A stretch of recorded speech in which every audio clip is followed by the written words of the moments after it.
Cari telespettatori, ben ritornati in nostra compagnia, siamo in diretta, con noi in studio c'è Cecilia De Panz, ben arrivata, che è Buongiorno, segretaria buongiorno a tutti. generale della Filcams CGIL.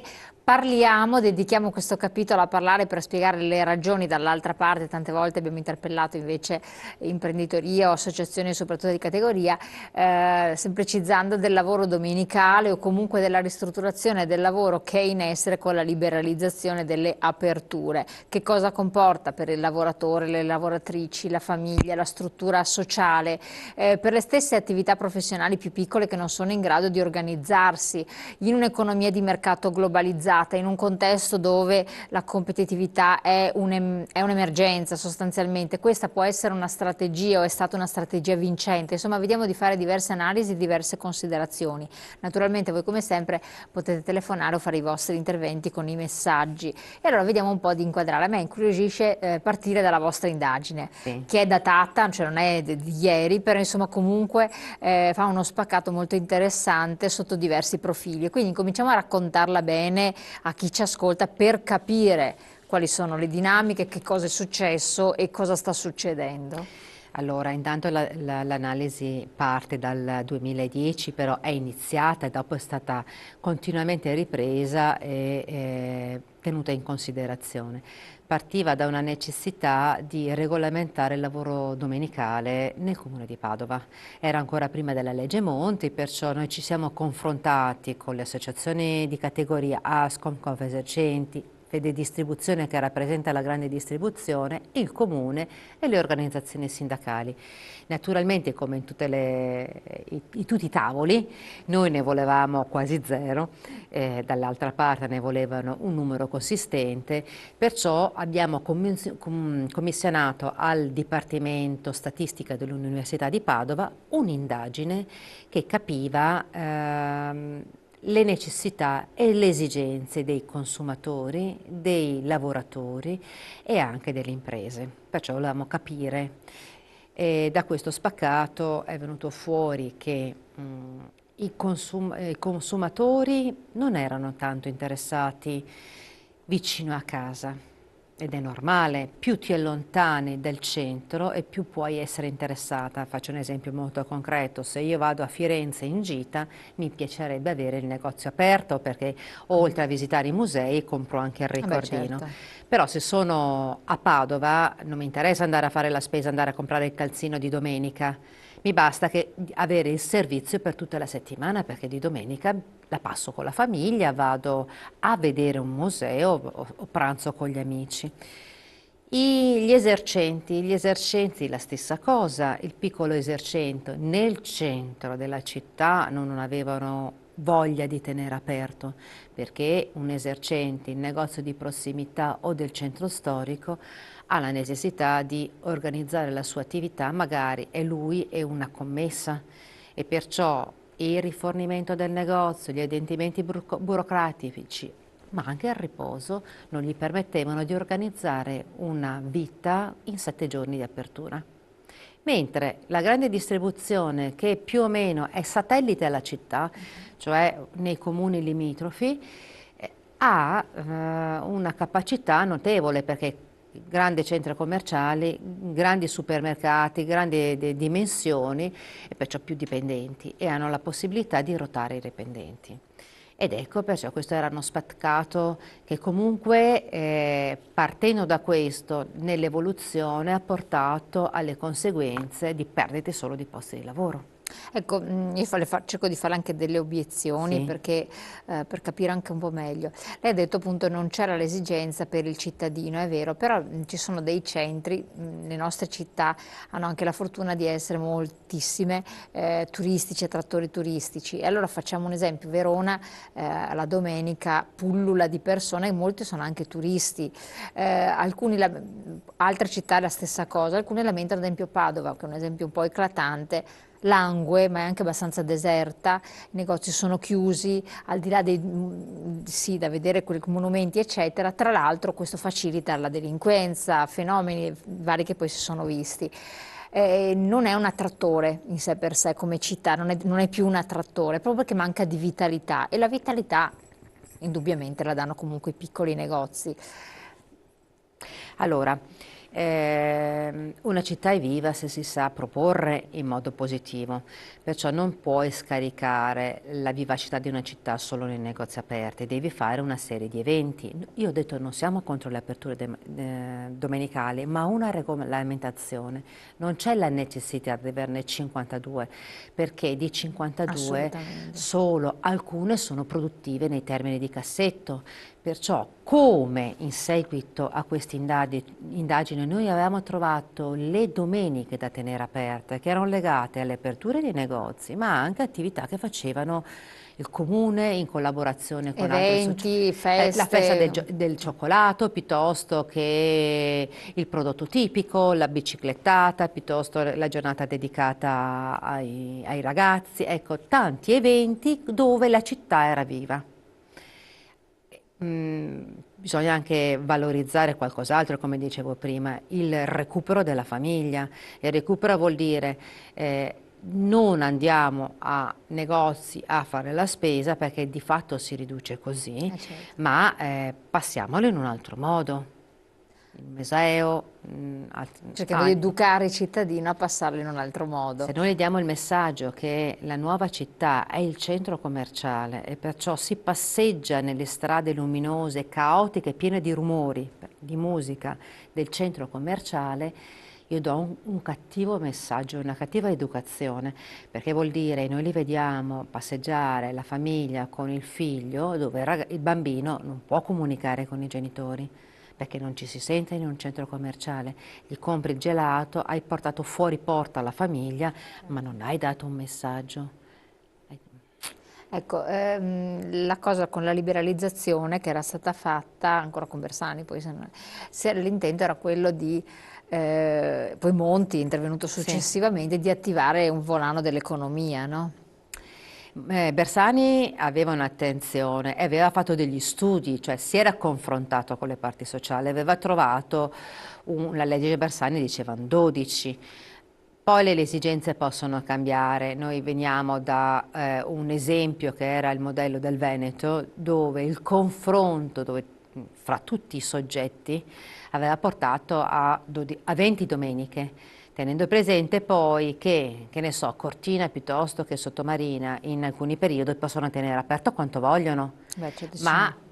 passa attraverso una regolamentazione ed è quello che noi chiediamo, una regolamentazione, perché comunque non tutti si possono permettere, perciò diventa una concorrenza sleale nei confronti del piccolo commercio. Lei prima diceva, ed era giusto, vado a Firenze e mi piacerebbe poter entrare nella bottega e trovarla aperta.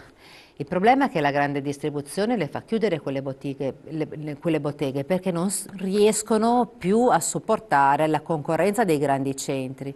E se io ne vado nel grande centro, il Queen o Zara, lo trovo dappertutto, non trovo un prodotto Infatti, tipico. esatto. No, no, ma infatti, secondo me c'è anche un problema che è ben più difficile, di difficile soluzione tra le altre cose, perché a chiunque piace la cosa, chiunque, a molte persone comunque piace, chi ha la possibilità anche di spesa, tra le altre cose, piacerebbero le cose originali, la maglia che non sia della nota catena commerciale che trovi ovunque, o il pezzo particolare se sei un turista che trovi Sì. lì che non trovi da altre parti, e questa avviene in virtù dei negozietti, proprio di classico negozio dove la scelta è del rivenditore che si sobbarca anche la responsabilità di sbagliare scelta di prodotti, però li sceglie, li propone al cliente, ci impara anche a proporli, quindi ci sono anche delle tecniche di marketing, Infatti. eccetera. E ci sono dei centri, Parigi sta soffrendo della stessa cosa, andavi a Parigi, c'erano questi negozi parigini dove trovavi delle cose che in altre città non avresti trovato. Adesso Parigi sta rischiando anche lì la globalizzazione con queste grandi catene devastanti che insomma trovi ovunque. A questo punto che tu sia a Shanghai, a Firenze, La anziché stessa Parigi cosa. o Verona, è la stessa identica cosa e sono dei problemi enormi. Non sono un attrattore, perché a quel punto, una volta che io vado al centro commerciale X, prendo quel pezzo di quella nota catena e se poi la nota catena me la trovo anche a Parigi, non mi interessa neanche comprarla, non fa assolutamente differenza, non c'è nulla che contraddistingua. Quindi è un problema ben più a monte, cioè di far sì che questi franchising, questi monomarche, eccetera, che si stanno espandendo un po' ovunque, stanno prendendo piede a livello mondiale ormai, in tutte le città del mondo, Sono quelli che a questo punto, se io me li trovo nei centri commerciali anziché nel centro storico, io vado nel centro commerciale perché trovo posteggio immediatamente, lo raggiungo in 448, faccio l'acquisto che devo fare, perché tanto so dov'è, e risolvo il problema. Se poi devo cambiare la cosa, faccio anche presto a cambiarla. Viceversa nel centro diventa un po' più complicato. Bisognerebbe che questi centri cittadini e quindi questi piccoli negozi restassero con la loro individualità, oppure il prodotto di enogastronomia, quello che trovi in quel posto che non lo trovi da altre parti. Quando si trova, e questo un po', quando io trovo il piccolo supermercato che mi vende il succo di frutta di quella marca nota, per esempio, che poi trovo la grande distribuzione, che costa anche 30 centesimi, 40 centesimi meno, perché questo di fatto succede, non è un valore aggiunto, dovrei trovare la spremuta particolare che non c'è da altre parti, tipica del luogo, cioè bisogna anche creare questa grande differenziazione. Non è semplice, però è un lavoro molto più a monte, secondo me. Lei ha perfettamente ragione, è un lavoro che deve essere fatto insieme ai comuni e alle associazioni, perché di fatto se il piccolo negozio, la bottega del centro, quella che vende la borsa artigianale in Esatto. pelle, O la pasta fresca qualsiasi anziché il cosa, la pane. borsa Sì. perché sono molto femminile, mi è venuta immediatamente. No, no, ma infatti. Ha bisogno comunque per i rifornimenti e altre cose, se è presente 7 giorni su 7 deve delegare, perciò aumenta il prezzo, perciò non gli è più conveniente fare una cosa del genere. Se invece noi riusciamo a valorizzare i centri, lì dobbiamo lavorare in collaborazione con i comuni. Per giunta, questo paese che ha delle risorse da cui far ripartire l'Italia, che sono la cultura e il turismo, non sa valorizzarle. Noi potremmo aumentare il PIL, dare la possibilità di aumentare i posti di lavoro solo se come Paese Italia riuscissimo a valorizzare quello che abbiamo di naturale, senza inventarci niente, basta copiarlo da quello che fanno gli altri Certo, paesi. infatti. Ecco, partendo da qui, ma vuol dire un lavoro di rete.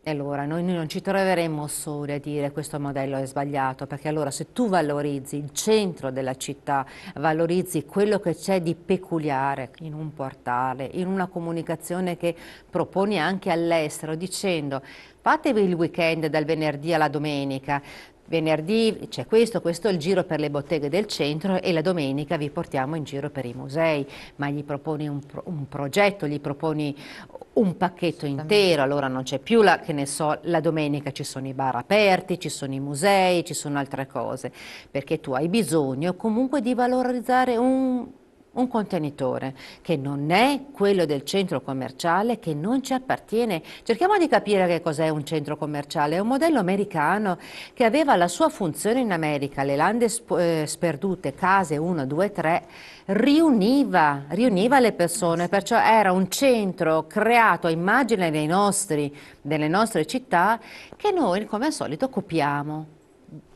Ma ce l'abbiamo già queste cose qua. Infatti noi non avevamo neanche bisogno. Avevamo bisogno di valorizzare i nostri modelli invece di lasciarli andare. Ci sono tante cose che noi dobbiamo recuperare nelle città, partendo dall'abbassamento degli affitti, da una... Ma adesso infatti andiamo ad analizzarli anche singolarmente, oltre a rivedere lo studio un attimo. Sì. C'è una telefonata, pronto? Pronto, buongiorno Elena, sono Sì. Bianco Daniele di Vedelago. Sì, buongiorno, dica. Intanto ringrazio la famiglia TV7. Grazie. Domenica, vedo la domenica. Domenica è la festa delle mamme. E mi sento di dire una cosa, l'ospite che ha in studio, ti do un grosso abbraccio, perché ha parlato molto bene. E vi dico la verità, le mamme, io faccio tutti gli auguri alle mamme, è lavoro sì, però le mamme che stanno più puttei, da seguire i bimbi. Adesso mi ve lascio, ma arrivo presto a TV7, Grazie. dobbiamo parlare tante robe per aspetto famiglia. Buona bene, domenica grazie. e a tutte le mamme, buona festa. Grazie. Grazie, Ciao, molte. Elena. Grazie, Ciao, arrivederci. ciao. Grazie. Vabbè, se potessero stare con i figli, ma di fatto stanno ancora meno lavorando la domenica. Posso fare un inciso su Assolutamente. questo, dato che ci ha coinvolto lo spettatore. Ricordiamoci che i lavoratori, perché poi io sono un sindacato, perciò alla fine, al di là di un modello che mi piacerebbe, guardo le conseguenze in un settore che ha una prevalenza di quasi del 70% di addette donne, perciò con dei problemi che sono sempre di più in questo periodo di crisi rimandati alle donne, i problemi di conciliazione, che non è solo la conciliazione dei figli, ma la conciliazione anche degli anziani, perché nel momento in cui mi tagliano sanità e tutta una serie di servizi sociali, alla fine li paga solo la donna. Come funziona il settore? Il settore da contratto nazionale ha reso obbligatorio il 50% delle domeniche, perciò di fatto 25 domeniche su 50 le devono già fare, ma da 7-8 anni a questa parte tutte le persone assunte sono assunte con l'obbligo delle domeniche, perciò hanno l'obbligo che non avevano firmato 7 anni fa, ma solo con la legge Monti, si ritrovano da 12 domeniche improvvisamente a 52 obbligatorie. Ma con Monti hanno imposto un sacco di cose che non erano state firmate al momento, cioè, basta pensare alla riforma delle pensioni, che non è stato un contratto che uno ha stipulato al momento. Io faccio questo esempio perché questo non è un servizio essenziale, però è equiparato a un servizio essenziale in questo momento. L'infermiera che lavora la domenica piuttosto che a un'altra donna in un altro settore che lavora la domenica ha potuto programmare e organizzare la propria vita nel momento dell'assunzione. Ha detto: va bene, mio marito fa questo, io faccio quest'altro e mi organizzo in questo modo per eventuali figli, eccetera, eccetera. Qui si sono ritrovate delle condizioni spiazzate. Per giunta l'infermiera, magari lavorando su turni, ha un recupero compensativo adeguato e un pagamento adeguato per gli orari che fa magari di notte, la domenica, eccetera, eccetera. Noi di fatto tutto questo non ce l'abbiamo.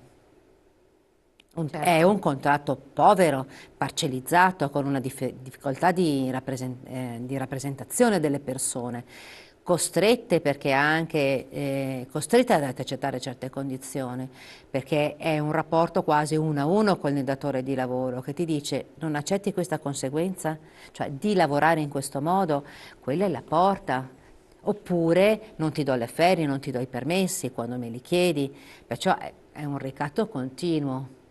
E questo è un ricatto nella grande distribuzione, dove gli addetti sono parecchi, ma non nel negozio 1 a 1, dove il rapporto è privilegiato con il datore di lavoro. Bisogna dirlo questo.